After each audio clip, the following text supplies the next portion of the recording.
তো সেক্ষেত্রে একটা, দুটো, তিনটে, চারটে।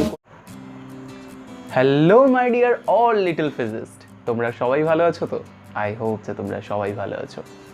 আজ তোমায় আমায় মিলে এই সুন্দর স্বর্ণালী সন্ধ্যায় যে মধুময় ক্লাসটা উপস্থাপন করতে চলেছি তা অলরেডি আমি বোর্ডেতে লিখে দিয়েছি।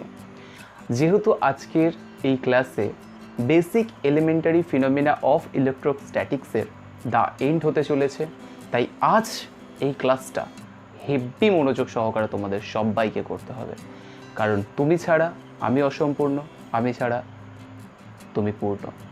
তো এই ক্লাসে আমরা যে যে বিষয়গুলো থাকছে তার প্রথমটা হচ্ছে গোল্ড লিফ ইলেকট্রোস্কোপ, অর্থাৎ স্বর্ণপত্র তড়িৎবীক্ষণ।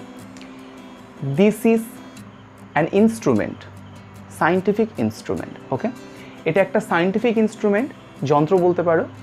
কি কাজ করা হয়? স্ট্রেংথেন অফ ইলেকট্রিক্যাল চার্জেস, চার্জের কতটা স্ট্রেংথ আছে, ইলেকট্রিক্যাল বডিটা কতটা শক্তিশালী সেটা মেজার করতে পারে। কোনো বডি আদৌ ইলেকট্রিক্যাল কিনা সেগুলো আমরা কারণগুলো এবং ব্যবহারগুলো কি কি কারণে ব্যবহার করা হয় সেগুলো সবই আমরা এই ক্লাসে পূর্ণ ডিসকাস করব।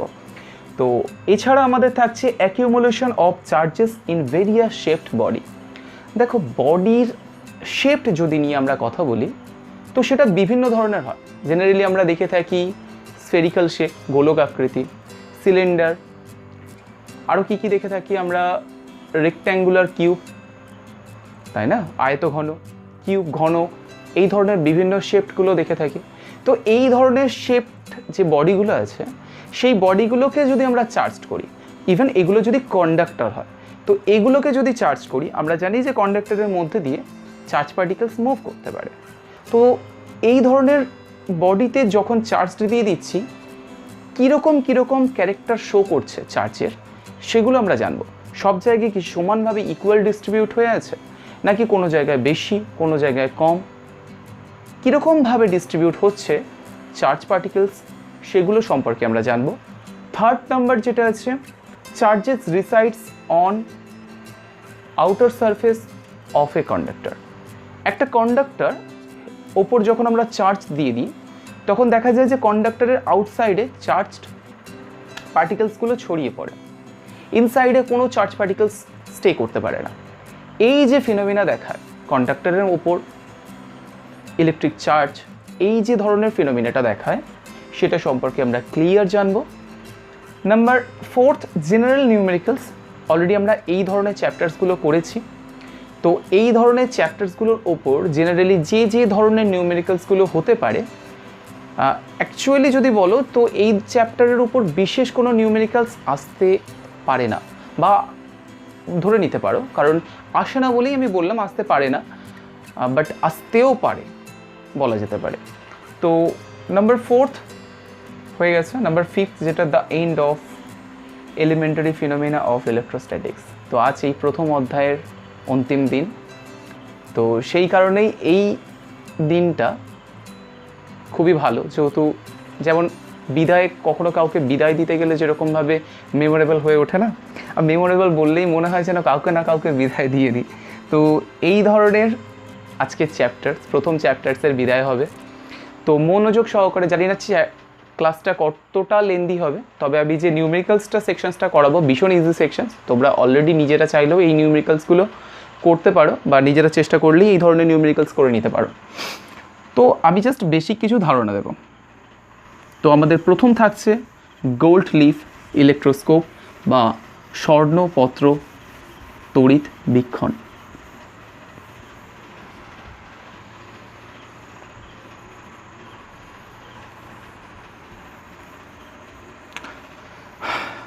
এই ইনস্ট্রুমেন্টটা কীরকম স্ট্রাকচার হয়? এই ইনস্ট্রুমেন্টের স্ট্রাকচারটা ঠিক এরকম হয়, একটা কাঁচের পাত্র থাকে,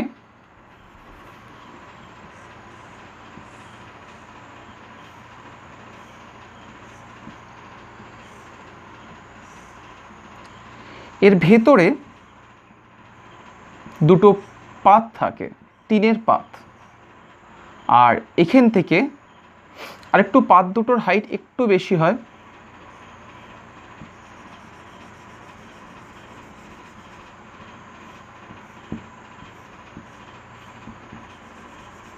এই দুটো পাত কিন্তু ভেতরে আছে। আর এখানে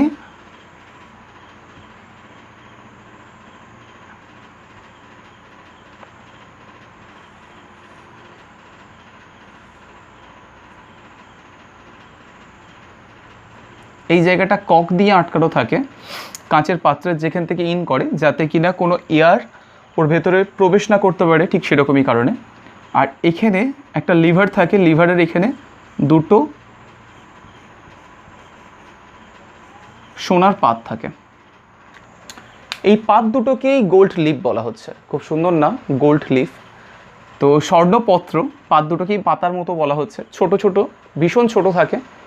তো কিভাবে ওয়ার্ক করে, ওয়ার্কিংটা বোঝাবো। তো জেনারেলি আমরা স্ট্রাকচারটা বুঝে নিয়েছি যে এখানে দুটো টিনের পাত থাকছে, একটা কাঁচের কিউব স্ট্রাকচার বা রেক্ট্যাঙ্গুলার কিউব, আয়তঘনকার একটা বক্সের মধ্যে একটা চাকতি থাকে, চাকতিটা কন্ডাক্টর থাকে। কেন? কারণ যাতে যে কোনো কিছুর কারেন্টটাকে পরিবহন করতে পারে। তো এখানে জয়েন করা থাকে দুটো স্বর্ণপত্র, যে দুটো এই কন্ডাক্টরের সাথে কিন্তু টাচ করে থাকবে, যাতে আমরা জানি যে সোনা হচ্ছে একটা খুব ভালো পরিবহন ক্ষমতা রাখতে পারে তড়িতের, অর্থাৎ সোনা খুব ভালো তড়িৎ পরিবাহী বলা যেতে পারে। তো সেই কারণে এখানে সোনার পাত ব্যবহার করা হচ্ছে। তো এই জেনারেলি ইনস্ট্রুমেন্ট এইভাবে সেট আপ করা থাকে।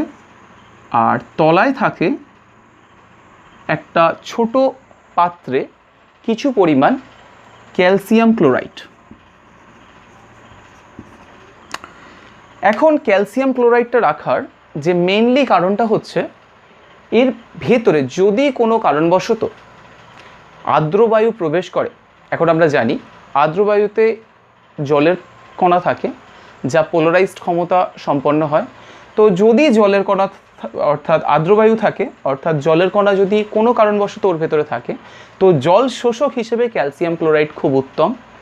যেখানে যেটুকু জল থাকুক না কেন, ক্যালসিয়াম ক্লোরাইড জলের সাথে রিয়্যাক্ট করে জলটাকে শোষণ করে নেয় এবং ভেতরের পরিবেশটাকে সম্পূর্ণ শুষ্ক রাখে, যাতে কিনা এই যে পাতা দুটো আছে তাতে যদি কোনো রকমভাবে ইলেকট্রিক্যাল বডি প্রেজেন্ট করানো যায়, অর্থাৎ পাতা দুটোকে ইলেকট্রিক্যাল বডিতে কনভার্ট করানো যায়, অর্থাৎ পাতা দুটোকে চার্জড করা যায়।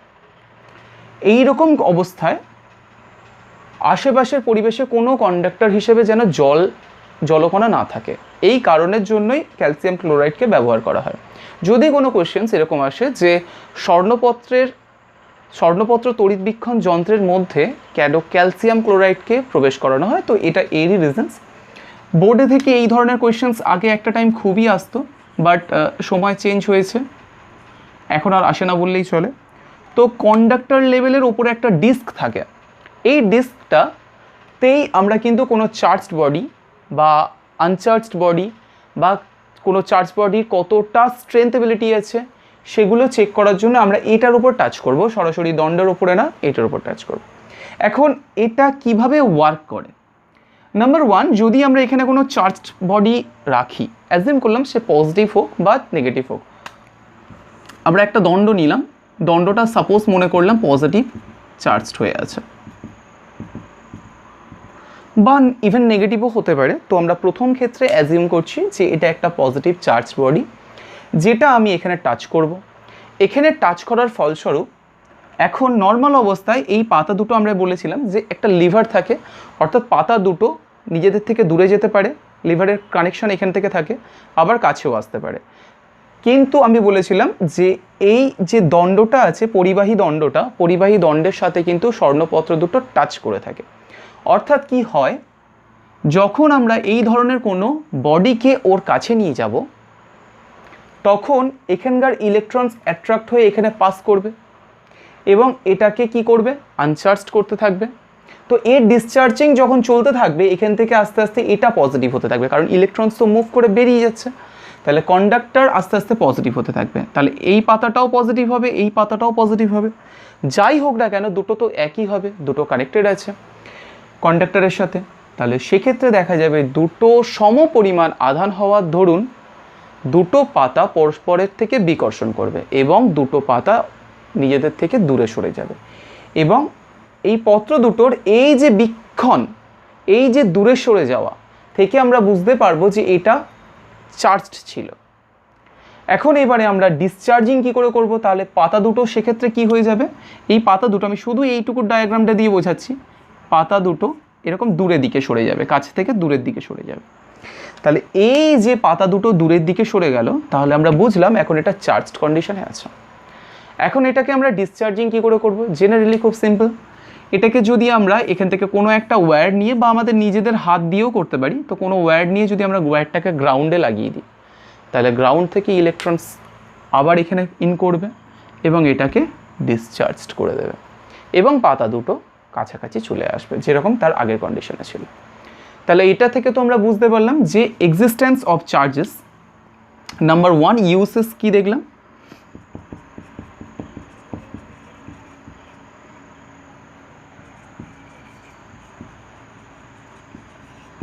চার্জেস, এক্সিস্টেন্স অফ চার্জেস অর্থাৎ বলা যেতে পারে যে আধান আছে কি না সেটা প্রথমে বুঝতে পারলাম। নাম্বার 2 যেটা বোঝা যায় সেটা হচ্ছে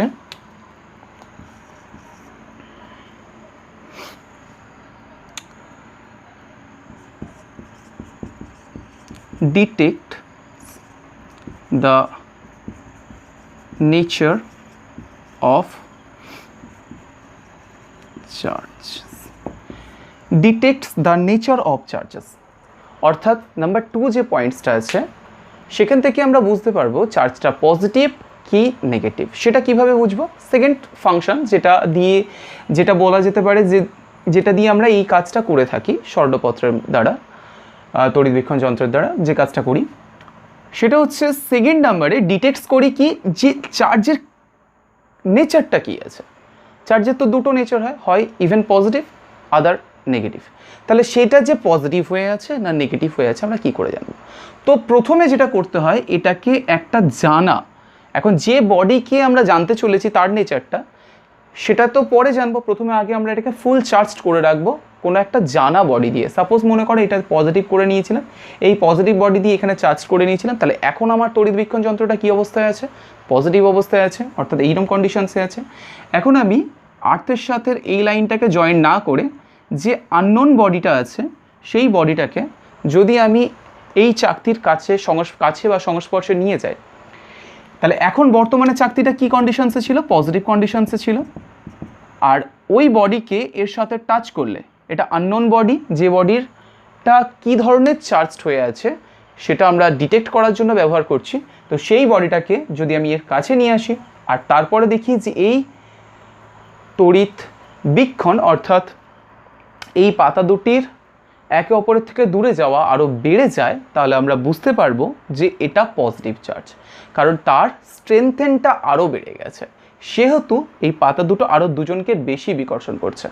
এখন এত চার্জড যদি থাকে, অত্যন্ত চার্জড হয়ে থাকলে এই পাতা দুটো কিন্তু খুলে পড়ে যাবে, কারণ এটা যে খুব হালকাভাবে টাচ করানো থাকে বলা যেতে পারে, কারণ এটা যদি প্রচুর টাইট অবস্থায় থাকে তাহলে সেক্ষেত্রে কিন্তু এরা দুজনে এই ফ্রিলি মুভমেন্টটা করতে পারবে না। তো এটা খুব হালকা করে লিভারের সাথে জয়েন করা থাকে।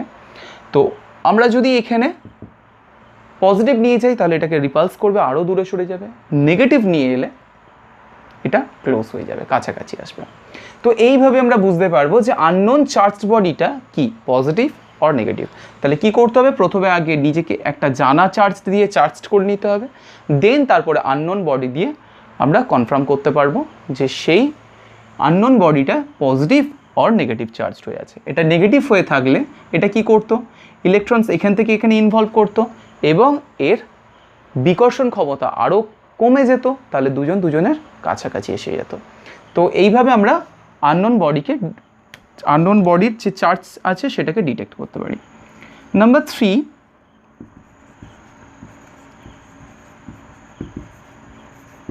আইডেন্টিফাইং অফ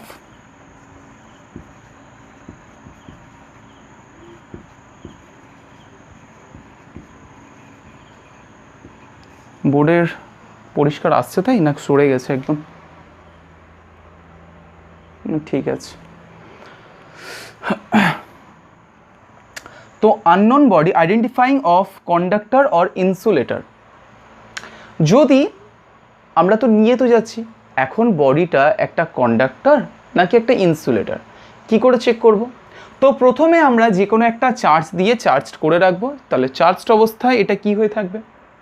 রিপালসিভ মোডে থাকবে এবং দূরত্ব হয়ে থাকবে। এটা নেগেটিভ হলেও ইভেন দুজন নেগেটিভই হয়ে থাকতো, তাহলে দুটো পাতাকে বিকর্ষণ করতো।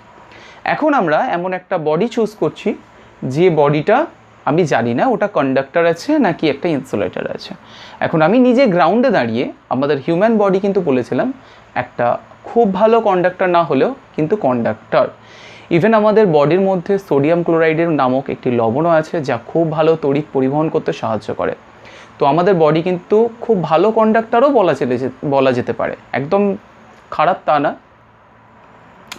তবে বডিকে আমরা ইউজ করি না অ্যাজ এ গুড কন্ডাক্টর, যে এপারে আমি মাথা হাত দিয়ে ধরে রাখলাম, ওপারে আমি বাল্ব ধরে রাখলাম, তাহলে এপার থেকে ওটা বাল্বটা জ্বলবে, এরকমভাবে আমরা ব্যবহার করি না আমাদের বডিকে, কেমন?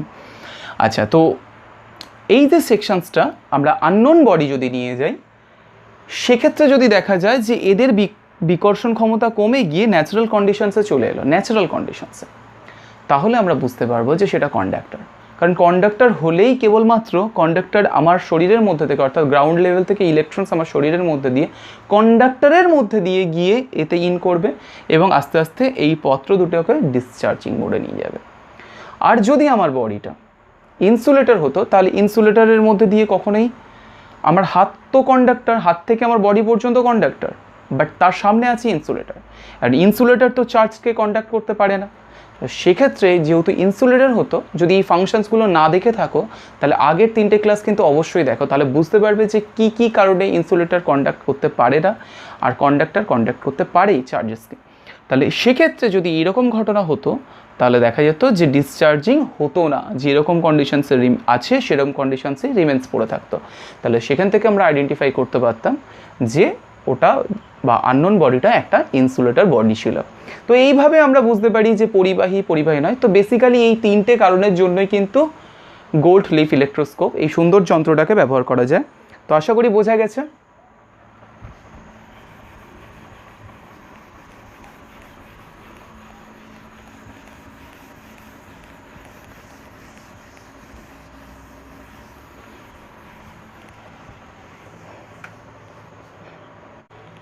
তো নেক্সট যে দ্বিতীয় পয়েন্ট আছে সেটা কি?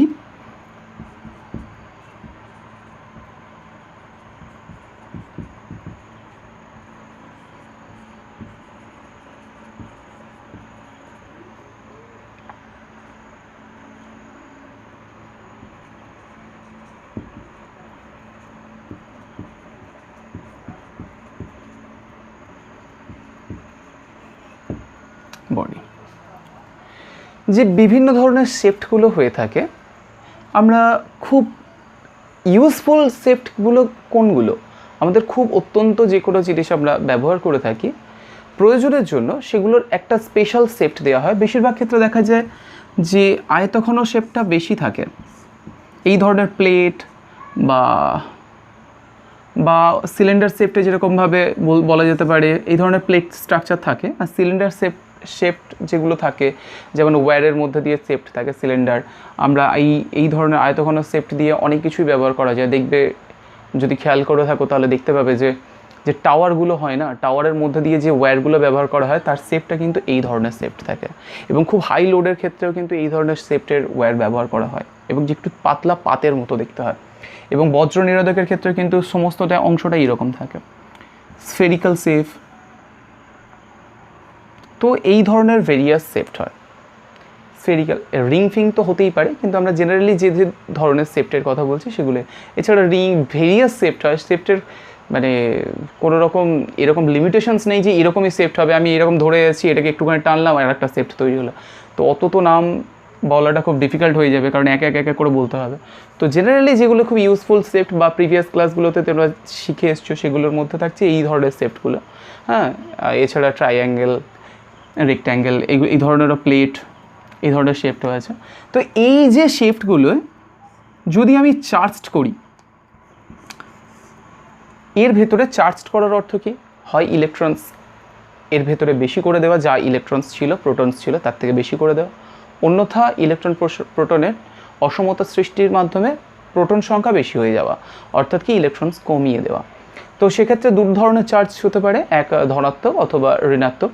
তো এই রকম ধরনের বডির ক্ষেত্রে যদি চার্জড বডি করা হয় তাহলে সেক্ষেত্রে চার্জের একটা নতুন ওয়ার্ড উঠে আসে, ডেনসিটি।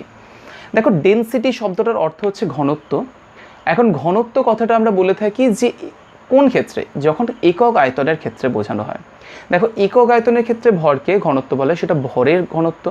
এখন যেরকম আমরা বলে থাকি জনঘনত্ব, তো জনঘনত্ব কি একক আয়তন নেওয়া হয় যে 1 কিলোমিটার দৈর্ঘ্য, 1 কিলোমিটার প্রস্থ, 1 কিলোমিটার উচ্চতা, 1 কিলোমিটার উচ্চতায় কেউ থাকে? তো এইরকমভাবে জনঘনত্বটা আমরা কিভাবে আইডেন্টিফাই করি? জনঘনত্বের জন্য আমরা যেটা ব্যবহার করি সেটা হচ্ছে আপার সারফেস। সারফেস অর্থাৎ এরিয়াটাকে ব্যবহার করি। বলছি আমরা যদিও ঘনত্ব, বাট ব্যবহার করছি আমরা এরিয়া শেপটা। তাহলে একক ক্ষেত্রফলেও যেটা থাকতে পারে সেটাকেও আমরা যেরকম একক ক্ষেত্রফলে যে কজন মানুষ থাকে সেরকম আমরা বলি না জনঘনত্ব। যেরকম 1 বর্গ কিলোমিটারে কতগুলো মানুষ থাকে, যেরকম ঘর কেনার সময় 1 স্কোয়ার ফুটে জায়গা বিক্রি হয় বিএইচকে হিসেবে। তো এই যে ডেন্সিটির কথা আমি বলছি, চার্জ ডেন্সিটি, তাহলে চার্জ ডেন্সিটি আমরা কি করে বুঝবো? চার্জ তো এর ভেতরে থাকে না, একটু আগেই বলেছি। কেন থাকে না সেটা আমরা পরে বলছি, আলোচনা করছি। তো এই রকম ধরনের কোনো কন্ডাক্টর, যদি এগুলো সব কন্ডাক্টর হয়ে থাকে, ইনসুলেটর হয়ে থাকলে কিভাবে চার্জ থাকে তা আমরা সেকেন্ড ক্লাসেই এই সম্পর্কে ডিটেলসে বলেছিলাম। তো এটা যদি কন্ডাক্টর হয়ে থাকে, এর আউটার সারফেসে চার্জটা বেরিয়ে যায়, মুভ করে যায়। তো ইনসাইডে কোনো চার্জড পার্টিকেলস থাকে না। তো আউটার যেহেতু সারফেসের মধ্যে থাকে, তাহলে সারফেসের যদি কোনো অংশ নিই, সারফেস মানে কি একটা এরিয়া, তো সারফেস মানেই তো একটা এরিয়া, কোনো রকম তো ভলিউম না। তাহলে সারফেস যেহেতু এরিয়া, তার পার্টিকুলারলি ইউনিট এরিয়াতে যত পরিমাণ চার্জ থাকে তাকেই বলছে density of charges on surface, বা সারফেস ডেন্সিটি অফ চার্জেস বলা যেতে পারে। তো যেরকমভাবে ওটাকে বাংলায় বলা হয় আধানের তলমাত্রিক ঘনত্ব। তলমাত্রিক বলছে কি একক তলে, অর্থাৎ একক ক্ষেত্রফলে যে পরিমাণ আধান সঞ্চিত থাকে তাকেই বলছে আধানের তলমাত্রিক ঘনত্ব। ঠিক আছে? তো এই রকমভাবে বিভিন্ন শেফট আছে। তাহলে এই ধরনের শেফটগুলোতে কর্নার আছে, এই ধরনের শেফটগুলোতে একটা প্লেন আছে, আর কি আছে? কার্ভেচার আছে। কার্ভেচার মানে হচ্ছে কার্ভ সিচুয়েশনস, বা বলা যেতে পারে বক্রতল আছে। এইটা তো সম্পূর্ণই বক্রতল। এবং দেখা যায় এখান থেকে যদি একটা পার্টিকুলারলি সেন্টার পয়েন্ট থেকে যদি দেখি, সব দিকে ব্যাসার্ধ একই থাকে, তাহলে রেডিয়াসটা সব দিকে একই থাকছে। এর ক্ষেত্রে কি হয়? রেডিয়াসটা সব দিকে একই থাকে, সেটা দূরত্বের সাথে এগিয়ে যায়, যেহেতু এটা একটা সিলিন্ডার। তো এই ধরনের বিভিন্ন ধরনের স্ট্রাকচারগুলো আছে। এই স্ট্রাকচারগুলোতে আমরা মেজার করব যে কোথায় কতটা আছে, পুরো স্ট্রাকচার দিয়ে না, দেখব যে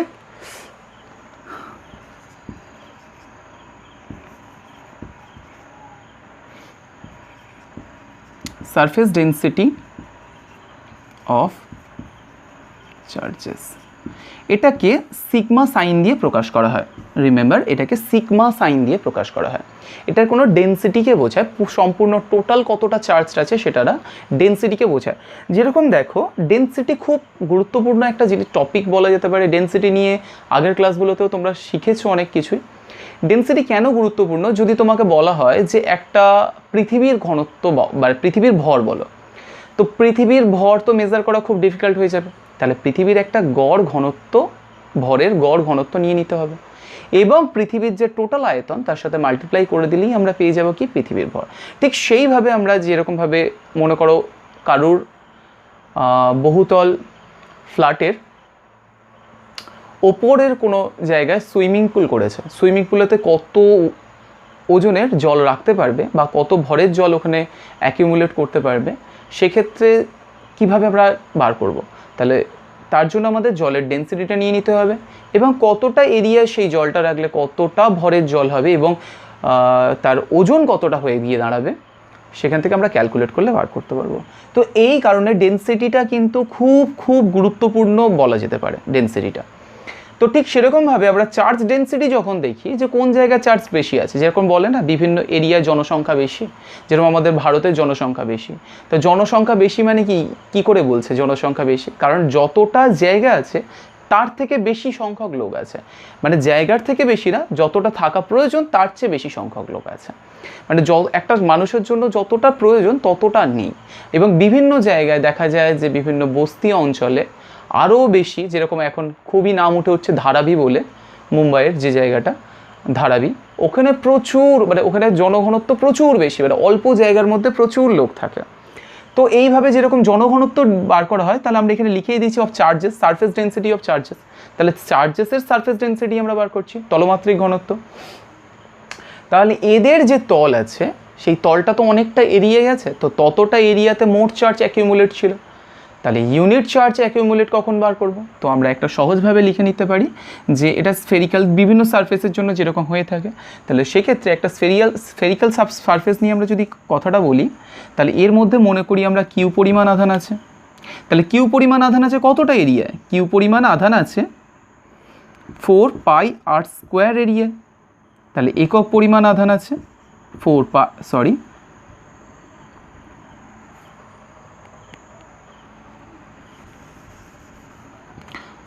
পাই আর স্কোয়ার এরিয়ায় কিউ পরিমাণ আধান আছে। তাহলে একক এরিয়ায় কত পরিমাণ আধান আছে? তাহলে Q by 4 pi r square. তাহলে এত পরিমাণ আধান আছে, এটাই তো ইউনিট এরিয়া আধান। তাহলে সিগমা ইজ ইকুয়াল টু, অর্থাৎ আধানের তলমাত্রিক ঘনত্ব বা surface density of charges is equal to Q up on 4 pi r square. এইভাবে আমরা ক্যালকুলেট করি। এখন এই যেটা ক্যালকুলেশনসটা করলাম, এটা কি ডেন্সিটি, টোটাল চার্জ না।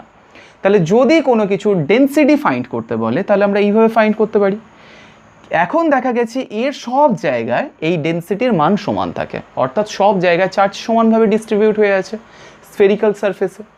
কিন্তু এই ধরনের সারফেসগুলো, বা যে ধরনের একটা ডাম্বেল সারফেস দেখবে তোমাদের বইতে দেওয়া আছে, একটা ডাম্বেল আকৃতির সারফেস, এই ডাম্বেল আকৃতির সারফেসটা দিয়ে আজকে কিন্তু আমরা বোঝাবো পয়েন্টটা এক্স্যাক্টলি কেন এদের ক্ষেত্রে আলাদা হয়, কি হয় বলবো। তো ডাম্বেল আকৃতির সারফেসেতে দেখবে যে এখানেও যদি আমরা চার্জ করি, কিছুটা চার্জ এই জায়গায় বেশি হয়, বাকি সব জায়গায় এইরকম স্ট্রাকচার দেওয়া থাকে। এখন স্ট্রাকচার দেখে যে বুঝতে পারছো তো ভালোই, আর যদি বুঝতে না পারো আজকের ক্লাসের মধ্যে ক্লিয়ার হয়ে যাবে। তো এই ধরনের স্ট্রাকচারে এই জায়গাগুলোতে চার্জের ডেন্সিটি অনেক বেশি থাকে, যেখানে এই জায়গাগুলোতে ডেন্সিটি অনেক কম থাকে। আমি বলছি না কিন্তু চার্জ কোথায় বেশি কম থাকে, ইভেন চার্জ এখানে বেশি থাকে, সেটা কিন্তু ক্লিয়ার না, মানে সেটা কিন্তু এখন আমি ক্লিয়ার করিনি। কিন্তু এখানে চার্জ বেশি থাকে এবং এখানে কম থাকে, কিন্তু এর ডেন্সিটি বেশি থাকে, ওর কম থাকে। কিভাবে থাকে, কিভাবে এর ম্যাথমেটিক্যাল প্রুফ বুঝবো, সেগুলো নিয়ে আজকে আমি ক্লাসে বলবো, এক্ষুনি বলবো।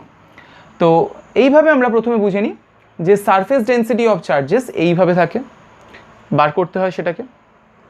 এবং আউটার সারফেসেতে কত পরিমাণ টোটাল চার্জ আছে সেটাকে আমরা কি করে বার করব না, তার এরিয়া দিয়ে মাল্টিপ্লাই করে, অর্থাৎ কিউ ইজ ইকুয়াল টু, এটাকে যদি আমরা অপোজিটের sigma into 4 pi r square, আমরা পেয়ে যাব টোটাল নেট চার্জটা। তো এইভাবে আমরা চার্জ ক্যালকুলেশনস করতে পারি কতটা। আর এই ধরনের যে তিনটে শেফট পড়ে আছে, এই শেফটগুলোতেও কি হয়, কর্নার পয়েন্ট যেগুলো বেশি নোচিং পয়েন্টস, সেখানে চার্জের ডেন্সিটিটা অনেক হাই থাকে, যার জন্য বলা হয়ে থাকে যে সেখানে বেশি পরিমাণ চার্জ গিয়ে জমা হয়। এখন কর্নার পয়েন্টে বেশি পরিমাণ চার্জ কেন জমা হয় সেটাকে ম্যাথমেটিক্যালি বুঝতে গেলে এটা এখনও পর্যন্ত কিন্তু অনেকটাই ধোঁয়াশার মধ্যে আছে, কারণ অনেকেই অনেক রকমভাবে এটাকে এক্সপ্লেন করে যে কেন। বইতে রিজনসটা প্রায় দেওয়া থাকে না বললেই চলে, শুধুমাত্র বলে দেওয়া হয় যে একদম কর্নার পয়েন্টে চার্জের আধান বেশি থাকে, আর মানে ডেন্সিটি বেশি থাকে, চার্জ বেশি থাকে হয়তো লিখে দেয় কোনো কোনো বইতে, কিন্তু অ্যাকচুয়ালি তা না, ডেন্সিটিটা বেশি থাকে। এবং নর্মাল সারফেসে যেখানে curvature, radius of the curvature যেখানে বিগার আছে, সেখানে ডেন্সিটিটা কম থাকে। তো সেটাকে বুঝতে গেলে আমরা এই ডাম্বেলটাকেই তুলে নেব। আর এখানে যে পয়েন্টসের দুটো কথা বলবো সেটা কিন্তু পরের ক্লাসে ডিটেলসে বলবো, কারণ এই ক্লাসে ওই পয়েন্টস নিয়ে ডিটেলসে বলা যাবে না, তাহলে এই ক্লাস এত বড় হয়ে যাবে বাবা।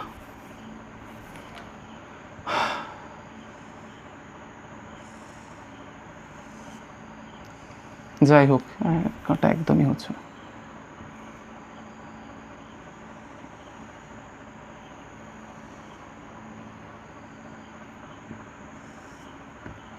তো এই ধরনের শেপসকে একটা ডাম্বেল আকৃতি, যেরকম ওই কি বলে আমি জানি না ওটাকে, যেটা ধরে, আমার তো বিশাল মাসল আছে, তো যারা ওই মাসল ফাসল তৈরি করে, তো যাই হোক, তো আমরা এই অংশগুলোকে দুটো পার্টে ভাগ করার চেষ্টা করছি। এবার আমি ডট ডটস দিয়ে বোঝাচ্ছি যে এটা একটা ছোট্ট ডাম্বেলসের অংশ, এটা দেখলে বোঝা যায় একটা বড় সেপারেট ডাম্বেলসের অংশ। তো আমি দুটো এখানে, এটা R1, এটাকে অ্যাজিউম করছি R2, তো দুটোর রেডিয়াস আমি ড্রয়িং করেছি। এখন বইতে বলে দেয় এখানে ডেন্সিটি, চার্জ ডেন্সিটি অনেক হাই থাকে, এখানে চার্জ ডেন্সিটি অনেক কম থাকে। তো সেটা আমরা ম্যাথমেটিক্যাল কী করে প্রুফ করব, আমরা একটা সহজভাবে প্রুফ করব, এবং সহজ মেথডে, যদিও এখানে আমি দুটো ইকুয়েশনস এমন আনবো যেখানে যে ইকুয়েশনসগুলো আমি পরের ক্লাসগুলোতে অ্যাটেন্ড করব। যেটার প্রথম ইকুয়েশনস হচ্ছে ইকুইপোটেনশিয়াল বা পোটেনশিয়ালটা। এখন ইকুইপোটেনশিয়াল বা পোটেনশিয়াল জিনিসটা কি? প্রথমে দেখো, এই যে ড্রয়িংটা আমি এখানে করেছি, এই ধরনের শেপ যদি একটা কন্ডাক্টরের শেপড হয়ে থাকে, তাহলে এর আপার সারফেস বা আউটার সারফেসেতে যে চার্জ সমস্ত জায়গায় ডিস্ট্রিবিউট হয় ঠিক কথা, কিন্তু তাদের পোটেনশিয়াল এক থাকে। আগের ক্লাসে আমি হালকা করে বলেছিলাম যে এর এক প্রান্ত থেকে আরেক প্রান্ততে যেতে গেলে কোনো এক্সেস ওয়ার্ক করতে হয় না। তো সেক্ষেত্রে এদেরকে আমরা বলতে পারি যে চার্চের ওপরের অংশতে ইকুইপোটেনশিয়াল থাকে, অর্থাৎ এদের বিভব দু জায়গায় সমান থাকে। তাহলে এর ক্ষেত্রে যদি আমরা বিভব ধরে নিই V1, এর ক্ষেত্রে বিভব ধরে নিলাম V2, এর ক্ষেত্রে চার্জের ডেন্সিটি ধরে নিলাম σ2, এর ক্ষেত্রে চার্জের ডেন্সিটি হচ্ছে σ1। এখন আমি যে ইকুয়েশনসটা লিখতে চলেছি, সেই ইকুয়েশনসটা আমি প্রথমেই বলছি যে এটা 3rd নাম্বার লেসেন্সের একটা ইকুয়েশনস। তোমরা যদি নিজেরা বইতে পড়ো তো তোমরা নিজেরাও বুঝতে পারবে যে 3rd নাম্বার লেসেন্সে ইকুয়েশনসটা কীভাবে এসছে। তো চার্জের যে পোটেনশিয়াল, অর্থাৎ তড়িদের যে বিভব আছে, সেটা ঠিক কীরকম হয়। তড়িৎ বিভব V1 স্ফিয়ারের জন্য, আমরা স্ফিয়ার বলছি, এই প্রথম স্ফিয়ারের জন্য এটা ফার্স্ট স্ফিয়ার অ্যান্ড এটা সেকেন্ড স্ফিয়ার অ্যাজিউম করে নিলাম। দুটোর ক্ষেত্রেই আমরা দেখতে পেয়েছি যে V1 is equal two V2, যেহেতু আমরা বললাম ইকুইপোটেনশিয়াল, যে কোনো কন্ডাক্টরের আপার লেভেলে সবসময়ের জন্য ইকুইপোটেনশিয়াল থাকে, তো সেক্ষেত্রে ওদের পোটেনশিয়াল দুজনের সমান। সো V1কে কী করে ফাইন্ড করবো? V1 is equal to 1/4 pi epsilon naught into Q1 by R1। এখন Q1 আমি ধরে নিলাম এখানে যে পরিমাণ চার্জ আছে সেটা Q1, এখানে যে পরিমাণ চার্জ আছে সেটা হচ্ছে Q2। যে পরিমাণ চার্জ আছে, টোটাল চার্জ এইটুকু অংশে, যদিও এটা কিন্তু সেপারেট, আমরা অ্যাজিউম করছি কিন্তু সেপারেট দুটো স্ফিয়ার, এখানে টোটাল স্ফিয়ারের মধ্যে এরকম অ্যাজিউম করা ঠিক না, বাট আমি এর এক্সাম্পলসটা বোঝানোর জন্য, এটা কেন হয় সেটাকে বোঝানোর জন্য আমরা ওখানে একই সাথে ড্রয়িংটা করেছি। তাহলে V1 ইজ ইকুয়াল টু এত। সিমিলারলি V2, এখন এপসাইলন নট, এটাকে এপসাইলন নট বলে, এই সাইনটা তোমরা নতুন দেখছো, এপসাইলন নট, এটা কি? এটা হচ্ছে পারমিটিভিটি, অর্থাৎ তড়িৎ ভেদ্যতাও বলা হয় এটাকে। তো এটা নিয়ে আমরা সেকেন্ড চ্যাপ্টারসে এটা নিয়ে ডিসকাস করবো। ইভেন বলতে পারো যে নেক্সট যে ক্লাসগুলো আসতে চলেছে তার দু একটা ক্লাসের মধ্যেই কিন্তু এটার একটা বড় অংশ ডিসকাস করতে চলেছে। তো এটার ক্ষেত্রে V1 অর্থাৎ প্রথম গোলকের যে বিভবটা হয়ে থাকে তার মান এটার সমান হয় দ্বিতীয় গোলকের বিভবের মান 4 pi epsilon naught into Q2 by R2 সমান হয়। তো এই হচ্ছে জেনারেল স্ট্রাকচার। এখন আমি এটাকে V1 is equal two V2 করলে কি পাচ্ছি? 1/4 pi epsilon naught into Q1 by R1 is equal to 1/4 pi epsilon naught Q2 divided by R2। তো এটা কেটে গেল, কি পড়ে থাকছে? Q1 by Q2 is equal to R1 by R2। So Q1 আর Q2র যে ভ্যালু আসছে সেটা কি বেশি আসছে একের থেকে না কম আসছে? এখানে দেখো যে R1 is greater than R2। এখন যেহেতু R1 গ্রেটার দ্যান R2, অর্থাৎ R1 বড় R2 থেকে, সেখানে R2 আছে কি নিচে, তাহলে R2 যেহেতু ছোট, তাহলে ছোট সংখ্যা যখন নিচে থাকে এবং বড় সংখ্যা যখন ওপরে থাকে, তাহলে ভগ্নাংশটা একের থেকে কি হয়? বড় না ছোট? জেনারেলি বড় হয়। সো এখান থেকে আমরা দেখলাম এর calculations Q1 by Q2, so Q1 is greater than Q2। এই ক্যালকুলেশনস থেকে আমরা প্রথমেই, এটা আসছে তো বোর্ডে, একদম তলায় চলে গেছে। সো এখান থেকে আমরা প্রথমে বুঝলাম যে Q1 Q2 থেকে বড়। ইভেন এখান থেকে যদি আমরা ক্যালকুলেশনসটা দ্বিতীয় সেকশনসে যাব, তাহলে এটা প্রথমে নোট করে নাও। তাহলে আমরা প্রথমে দেখতে পেলাম যে Q1 চার্জ, অর্থাৎ প্রথম স্ফিয়ারে কিন্তু চার্জড বেশি আছে, কিন্তু তার সত্ত্বেও ডেন্সিটি কম আছে। কি করে? ডেন্সিটিতে আমরা বার করতে গেলে এবার আমরা ব্যবহার করব সিগমা, অর্থাৎ কি সারফেস ডেন্সিটি অফ চার্জেস। ওকে ওকে, মুছে দিচ্ছি। শুধু এটা মাথায় রাখতে হবে যে আমরা কি পেয়েছি, যে আমরা এখান থেকে কি পেলাম, প্রথম সেকশনস থেকে আমরা পেলাম Q1/Q2 is equal two R1/R2, এটা পেয়েছিলাম। নেক্সট পয়েন্টে যেটা আছে সেটা কি, নেক্সট পয়েন্টে আমরা σ1/σ2 করছি। তো σ1 ইজ ইকুয়াল টু কি, প্রথমটা σ1 ধরেছি, তাহলে এর চার্জ ডিভাইডেড বাই এর এরিয়া। যদিও এই অংশটা কিন্তু ভেতরে পড়ে যাচ্ছে, আমি সেই জন্যই প্রথমে বলেছি যে সেপারেট স্ফিয়ার কিন্তু ইমেজ করতে হবে, তা না হলে কিন্তু এর প্রুফটা বোঝানো যাবে না। তো এটা সেপারেট স্ফিয়ার ইমেজ করো। ওকে, তাহলে সেক্ষেত্রে আমরা কি ধরছি, σ1/σ2 কি ধরছি, so Q1 divided by 4πr1 square, Q2 divided by 4πr2 square. So এখান থেকে আমরা দেখতে পাচ্ছি Q1/Q2 into 4πr2 square divided by 4πr1 square. 4π cancel হয়ে গেছে। তো এখান থেকে আমরা যেটা পেলাম সেটা হচ্ছে Q1/Q2, যেহেতু আমরা প্রথম ইকুয়েশনসেই পেয়ে গেছি, R1/R2 into R2 square by R1 square. So এখানে পড়ে থাকছে R2/R1। So σ1/σ2 is equal to R2/R1। তাহলে এখান থেকে আমরা কিভাবে বুঝলাম যে R2 ওপরে চলে গেছে এবং R1 নিচে এসে গেছে। তাহলে R2 যেহেতু ওপরে চলে গেছে, যেটা ছোট সেটা ওপরে, যেটা বড় সেটা নিচে, তাহলে এর value less than 1। So less than 1, σ1/σ2 is less than 1। So σ1 less than σ2। Interesting fact, density আমরা কিন্তু দেখে নিলাম যে দ্বিতীয় ক্ষেত্রে বড়। তাহলে এর যেহেতু ডেন্সিটি বড়, তারপরে অল্প জায়গায় বেশি পরিমাণ চার্জ রয়েছে, তো এর ক্ষেত্রে ইলেকট্রিক ফিল্ডটা অনেক হাই হয়। এই কারণের জন্য এর ইলেকট্রিক ফিল্ড অনেক হাই হয়। তো এটা এক্সপ্লেনেশন আরও অনেকভাবে করা যায়, আরও একটা এক্সাম্পলসের মাধ্যমে এর এক্সপ্লেনেশন করা যায়। যেরকম এটা সহজেই বলে দিচ্ছি, E is equal to minus of ds phi. তো এই ইকুয়েশনসের মাধ্যমে এটাকে করা যায় ds ফাই। তো এই ইকুয়েশনসের মাধ্যমে করতে গেলে দেখা যায় যে এখানে কতটা অ্যাঙ্গেল প্রেজেন্ট করছে। যদি আমরা বলরেখার সংখ্যা ফাইন্ড করি, এখানে ফাই দিয়ে আমরা ইলেকট্রিক ফ্লাক্সকে বোঝাই যে ফ্লাক্সটা কতটা আছে। তো যত পয়েন্ট সূচালো হতে থাকবে, তত দেখা গেছে যে একটা জিনিস মাথায় রাখতে হবে যে সারফেসের সাথে সারফেসের পারপেন্ডিকুলার থাকে ইলেকট্রিক ফিল্ড। তো কীরকম, এটা বলতে গেলে ইলেকট্রিক ফিল্ডটা বুঝতে হবে। তো এটা যদি আমার ইলেকট্রিক ফিল্ড এরকম হয়ে থাকে, কোনো একটা বডির সারফেস এরকম যদি হয়ে থাকে, তাহলে তার ইলেকট্রিক ফিল্ড এই সারফেসের সাথে 90 ডিগ্রি অ্যাঙ্গেল করে থাকবে। তাহলে বডি যদি এরকম হতে থাকে, তাহলে ইলেকট্রিক ফিল্ডগুলো কীরকম থাকবে, জেনারেট হতে থাকবে, বডি থেকে 90 ডিগ্রি অ্যাঙ্গেলসের দিকে বেরিয়ে যাবে। সূর্য যেরকম আলো দেয় বিভিন্ন অ্যাঙ্গেলসে বেরিয়ে যায়, সূর্যের গোলক স্ফেরিক্যাল যে আপার সারফেসটা থেকে যেরকম দেখা যায় পারপেন্ডিকুলার অ্যাঙ্গেলে আলোটা বেরিয়ে যায়, ঠিক সেরকমইভাবে এখানে পারপেন্ডিকুলার থাকতে হবে ইলেকট্রিক ফিল্ডটা। তো এই ফিল্ডের মধ্যে যদি এরা সূচালো হয়, তাহলে ফিল্ডের মধ্যে কি পাওয়া যাবে, এরকম একটা জেনারেট করবে যার ভেতরে অ্যাঙ্গেলসটা অনেক বেশি হবে। সো এর ক্ষেত্রে বোঝা যায় যে ইলেকট্রিক ফিল্ড অনেক হাই থাকে।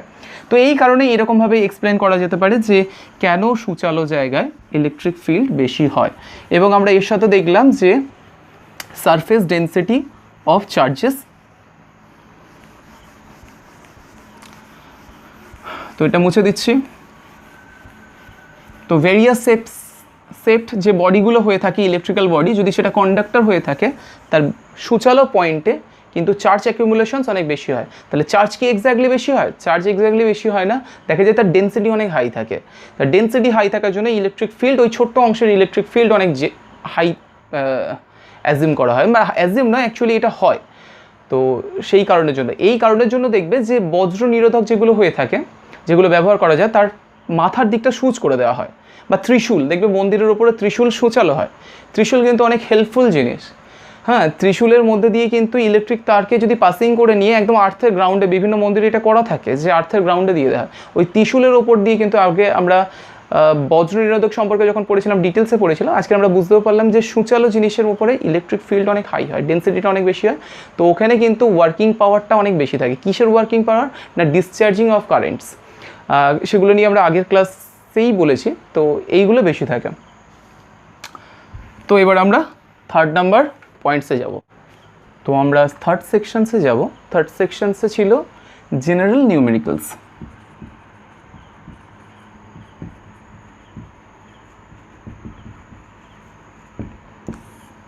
এই নিউমেরিক্যালসগুলো বেসিক্যালি পুরো চ্যাপ্টার্সের বেসিসে করাবো। তো খুব কম 3টে কি 2টো কি 4টে নিউমেরিক্যালসের মাধ্যমে আমরা এই চ্যাপ্টারকে ক্লোজ করব। 3টে খুব সহজ নিউমেরিক্যালস। তো এক্সপেক্ট করছি যে প্রথমে নিজে করার চেষ্টা করো, যদি সলভড না হয় তারপরে এখানে দেখো। তো ভিডিওকে ততক্ষণের জন্য পজ রাখতে পারো। ওকে, সো প্রথম যে নিউমেরিক্যালসটা, can a body be charged, recharged নয়, free charged নয়, be charged with 5.6 into 10 to the power minus 14 coulomb positive. Okay, can a body B charged, অর্থাৎ কোনো বডিকে যদি আমি ইলেকট্রিক্যাল বডিতে প্রেজেন্ট করতে পারি, তাতে আমরা চার্জ তৈরি করতে পারবো বলেছিলাম।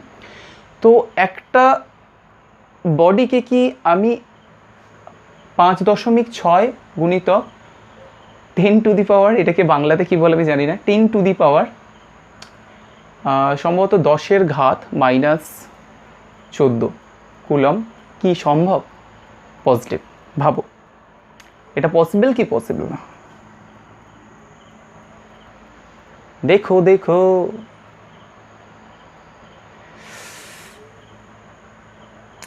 হলো? তাহলে এটা কি পসিবল? তাহলে দেখো, মিনিমাম আমি চার্জ কোয়ান্টাইজড অফ চার্জেসে আমি বুঝিয়েছিলাম যে চার্জ হচ্ছে একটা কিন্তু কোয়ান্টাইজড হিসেবে থাকে। তাহলে কোয়ান্টাইজেশনস হিসেবে কোয়ান্টাইজড কে, সেটা ইলেকট্রনস। একটা ইলেকট্রনস মিনিমাম থাকতে পারে এবং একটা ইলেকট্রনসের ইন্টিজার মাল্টিপল ইন্টিজার হতে পারে। তো সেক্ষেত্রে ইলেকট্রনসকে ব্রেক করা যায় না কোনো ফ্র্যাকশনাল নাম্বারে, দশমিকেতে ভাঙা যায় না।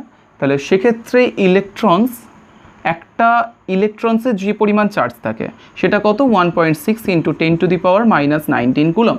সো পজিটিভ বলতে গেলে আমি কোনো একটা বডি থেকে ইলেকট্রনসকে নিয়ে নেব, টেক আউট করবো ওই বডি থেকে।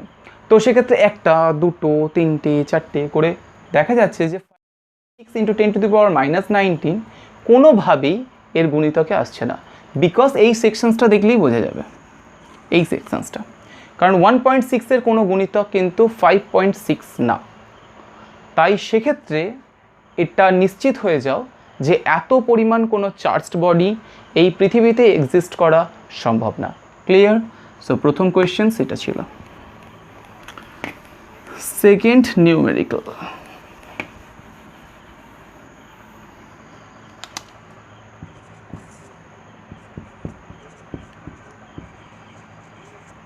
a sphere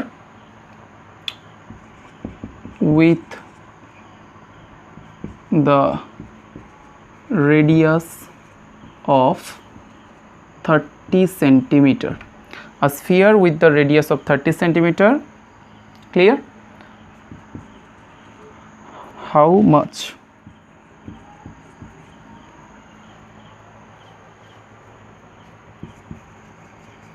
Charged to, how much charged to become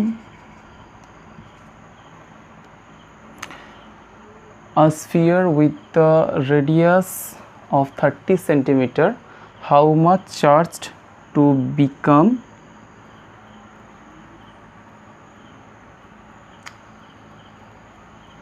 how much charged to be needed to become become, how much charge to be needed to become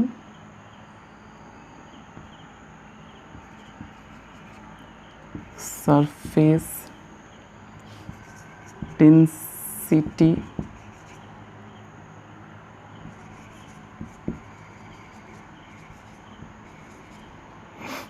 two by pi. A sphere with the radius of 30 centimeter, how much charge to be needed to become surface density of charges 2 by pi. ওকে, তো একটা গোলক আছে যে গোলকটার 30 centimetre ব্যাসার্ধ। এইরকম একটা গোলককে যদি আমি কত পরিমাণ চার্জ দিলে এর সারফেস ডেন্সিটি অফ চার্জ অর্থাৎ আধানের তলমাত্রিক ঘনত্ব হয়ে গিয়ে দাঁড়াবে 2 by pi। তো নিজেরা করার চেষ্টা করো।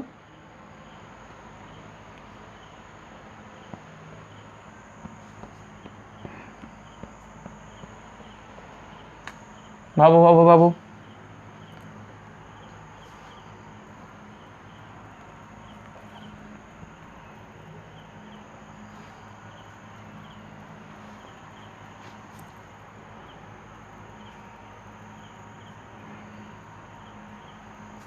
ক্লিয়ার? তাহলে আমি করে দিই। প্রথমেই বলে দিয়েছে radius R is equal to 30 centimetre.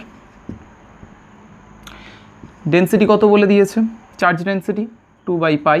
So it's easy, আমরা জানি যে Q is equal sigma is equal to Q up on 4 pi r square. So এখান থেকে ক্যালকুলেশনস করলেই হয়ে যাবে। সিগমার ভ্যালু দিয়ে দিয়েছে 2 by pi, Q is find করতে হবে 4 pi r means 30 into 30 square. So pi কেটে যাচ্ছে, 30 into 30 into 2 is equal to q। so q is equal to 4 আছে একটা। সো 3 3 9 9 দুগুণে 18 4 9 72 7200। এখন সবকটাই সিজিএস ইউনিটে ছিল, তাহলে সেক্ষেত্রে এটা হবে এত ESU. So Q is equal to 7200 ESU. So এরকম ধরনের কোনো স্ফেরিক্যাল সারফেসকে যদি আমাদের বলে দেওয়া থাকে যে পার্টিকুলারলি এত সারফেস ডেন্সিটি হতে হবে চার্জের, তাহলে সেক্ষেত্রে কত পরিমাণ চার্জ ইনপুট করতে হবে, তো তার ভ্যালু 7200 ইএসইউ। Next questions. এগুলো বেসিক্যালি আসে না, তা সত্ত্বেও আগে একটা টাইম ছিল খুবই আসতো, বাট এখন এই সেকশনস থেকে আসে না বললেই চলে। Third questions,